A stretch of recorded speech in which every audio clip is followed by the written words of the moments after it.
Assalamualaikum warahmatullahi wabarakatuh. Selamat datang di channel Auto Sejahtera. Kali ini kita kedatangan mobil Toyota Yaris. Di sini bisa kita lihat kerusakannya bumper depan, kemudian fender bumper depan, kemudian ada bumper belakang juga. Ditambah lagi talang air sebelah kiri yang memang sudah patah. Yang memang harus diganti kembali.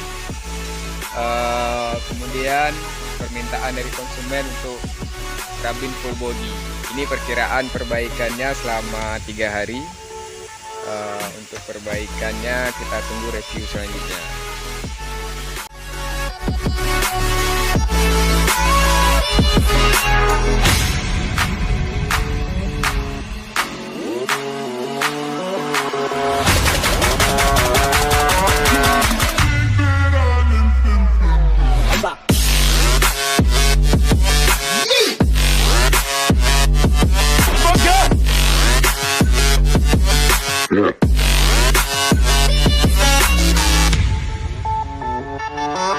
Yeah.